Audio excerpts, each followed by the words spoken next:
Welcome back, everyone. So glad to have you with us again. We're jumping into some pretty incredible prophecies today about the second coming. Yeah, powerful stuff. Definitely.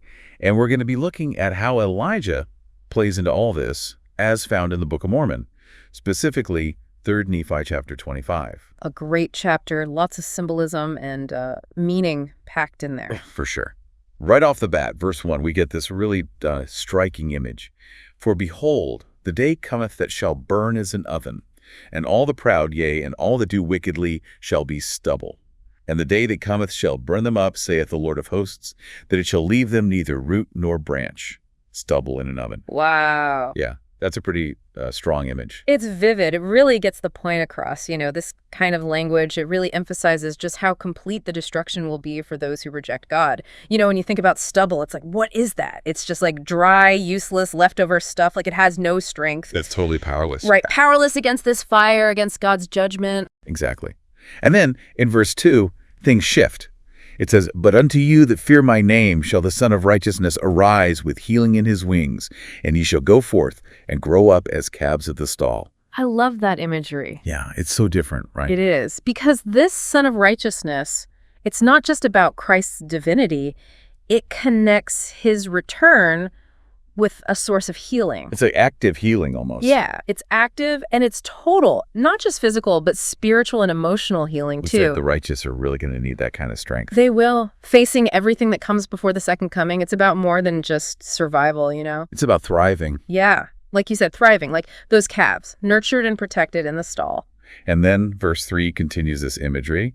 And ye shall tread down the wicked, for they shall be ashes under the soles of your feet in the day that I shall do this, saith the Lord of hosts. Mm-hmm. Now, I gotta say, when I first read this, it sounded kind of violent. Yeah, I can see that. I understand where you're coming from, for sure. You know, like, is this literal? Well, it's important to remember that we're dealing with symbolic language here. Right. This isn't about actual physical violence. Okay. It's about the ultimate triumph of good over evil. Think of it like this. Mm-hmm. Righteousness wins. Wickedness is totally defeated. It's gone. So it's more like a symbolic victory then. Exactly. It's this powerful picture of how good ultimately wins over evil. Got it. And then we move into verse 4. And it seems like we get to shift gears here. It says, And it shall come to pass that I will send my servant Elijah. Wait, the Elijah? Yep, you got it. The same prophet who went up to heaven. Centuries ago. Exactly. This isn't just some ordinary comeback. This is huge. It is. Okay, so the verse continues. Which I commanded unto him in Horeb, that he should come unto the children of Israel. So Elijah's coming back to God's people. But why? What's the point of all this? Well, if we skip ahead to verse 6 for a second, it lays it out pretty clearly. It says, to turn the heart of the fathers to the children, and the heart of the children to their fathers, lest I come and smite the earth with a curse. Turning of hearts.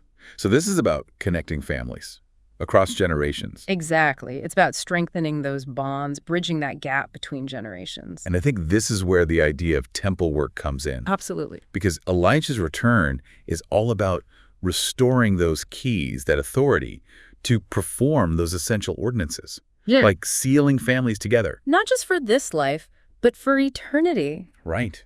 Because without those keys, those connections, they aren't binding. It's like creating a lasting link. Yeah. A bridge between generations. It's powerful. It is.